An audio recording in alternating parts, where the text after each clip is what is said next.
Саламатсыңарбы балдар, кутман күнүңөр менен. Барыңарга ден соолук жана көңүлдүү маанай каалайм. Бүгүн кыргыз тили сабагы берилген. Бүгүнкү сабакты дептерге сөзсүз жазасыңар. Эмесе бүгүн аяк ууна айынын 9-у күнгө шаршемби.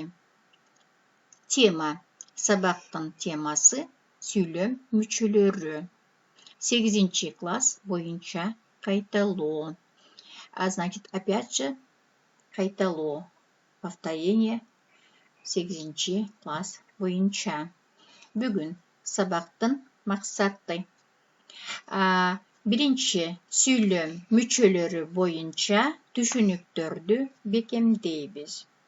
Закрепляем понятие по членами предложения. Экинчи, байланыштуу кепти, сүйлөө кептерди өстүрөбүз.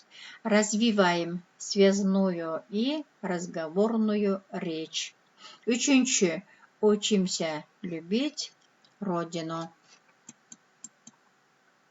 Эмесе, өтүлгөн теманы жана үй тапшырмасын эсиңерге саламын.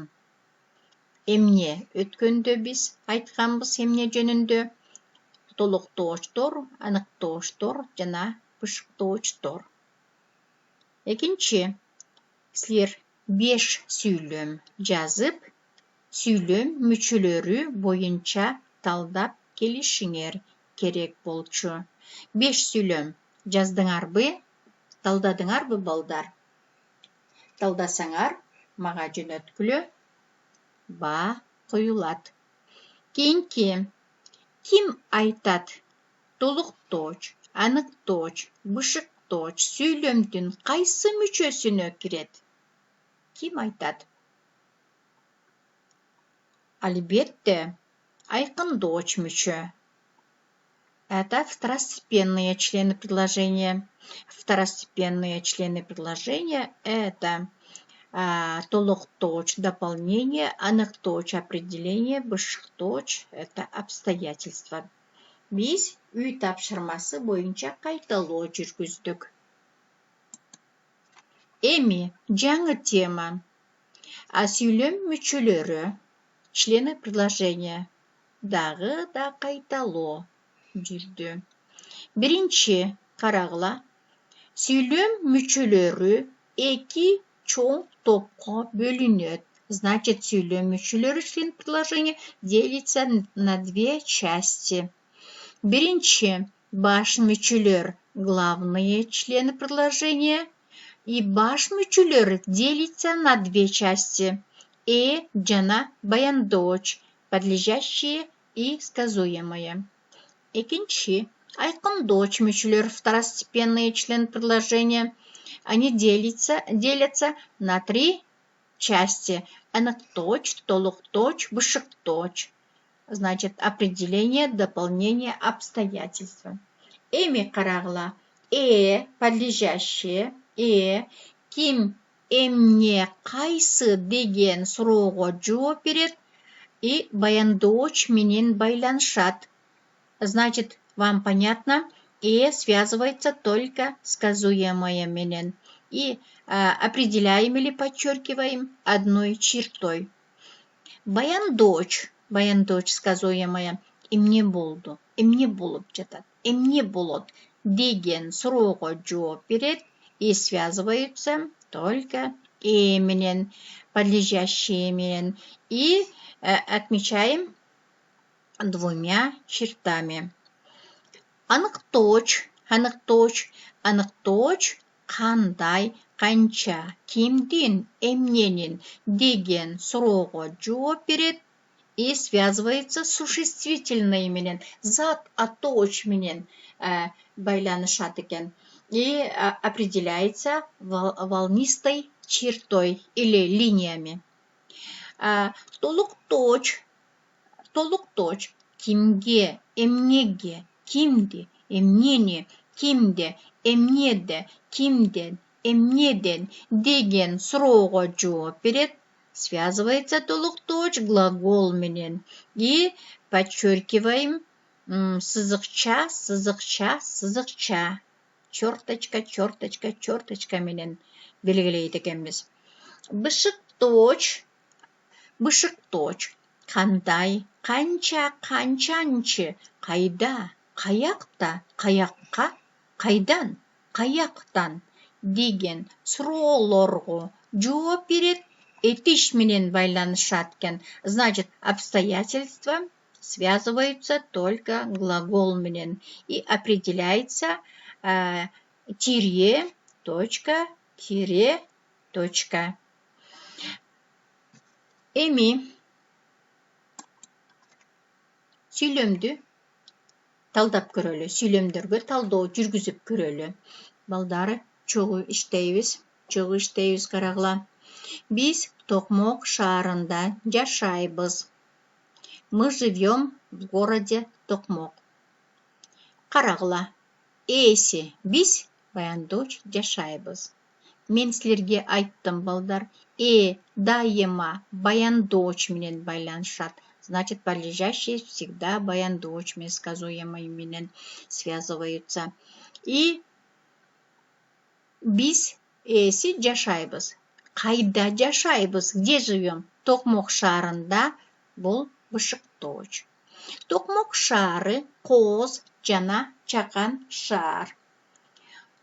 Эси подлежащие Токмок шаары. Токмок шаары эмне?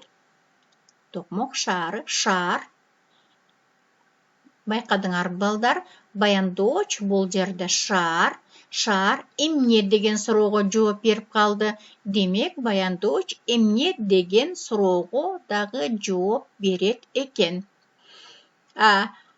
Токмок кандай шаар? Кандай шаар? Чакан жана коз шаар. Кандай шаар? Демек, бул коз жана чакан бул аныкточ, определяет шаарды, аныктап жатат шаарды. Шаарыбызда кийинки сүйлөм. Шаарыбызда ар улуттун өкүлдөрү ынтымактуу жашашат экен. Значит, у нас люди живут из разных наций, и они как живут? Конечно, дружно. Эмесе, кимдер, балдар, кимдер? Өкүлдөрү эмне кылышат, жашашат экен. Жана баяндоч. Ынтымактуу жашашат. Кандай жашашат? Ынтымактуу. Демек, бул бышыкточ, балдар. Бышыкточ эмне менен байланышты? Глагол менен. Жашашат — это глагол. Значит, обстоятельства связываются глагол менен, балдар. Эми этиш менен кечиресиңер. Андан кийин карагыла. Ар улуттун өкүлдөрү. Эмненин өкүлдөрү? Ар улуттун бул аныкточ. Аныкточ. Шаарыбызда жашашат. Вопрос. Кайда жашашат? Шаарыбызда бул бышыкточ. Кийинки сүйлөмгө өттүк. Биз шаарыбыздын өсүп өнүгүшү үчүн салымыбызды кошобуз. Бул жерде эмне жөнүндө айтты? Значит, мы делаем вклад эмне на развитие города. Ким биз? Биз эмне кылабыз? Кошобуз. Салымыбызды байланыштырабыз, кошобуз. Эмнени кошобуз? Салымыбызды. Бул толукточ, дополнение. Өсүп өнүгүшү үчүн кошобуз. Эмне үчүн кошобуз? Өсүп өнүгүшү үчүн бул бышыкточ. Шаарыбыздын өсүп өнүгүшү. Шаарыбыздын өсүп өнүгүшү. Шаарыбыздын эмненин деген суроого жооп берет. Эмненин өсүп өнүгүшү? Эмненин анда аныкточ шаарыбыздын. Акыркы сүйлөм. Токмок шаарым менен сыймыктанам. Бул жерде горжусь городом Токмок. Эси кана? Эси жок. Баяндоч сыймыктанам. Сыймыктанам. Ким айтып жатат? Или горжусь кто говорит это? это я. Я деген сөз, мен деген сөз барбы? Жоқ. Мен деген жоқ, демек бұл жерде баяндоч сыймықтанам. Шарым менен сыймықтанам. Эмне менен сыймықтанам? Шарым менен бұл толукточ. Токмок шарым, токмок кайсы шарым? Токмок бұл аныкточ. Биз силер менен талдап бүттүк. Эми үйгө тапшырма, китепти ачкыла, окуу китепти, учебникти. 6 бет, 6 көнүгүү. 6 көнүгүүдө 3 абзац бар. 2 абзацка көңүл бургула. Только 2 абзац. Окуп, түшүнүп, читаем, понимаем, потом сүйлөм мүчөлөрү боюнча талдоо жүргүзөсүңөр. 2 абзацка. Түшүнүктүү болдубу силерге балдар? Эмесе барыңарга ийгилик.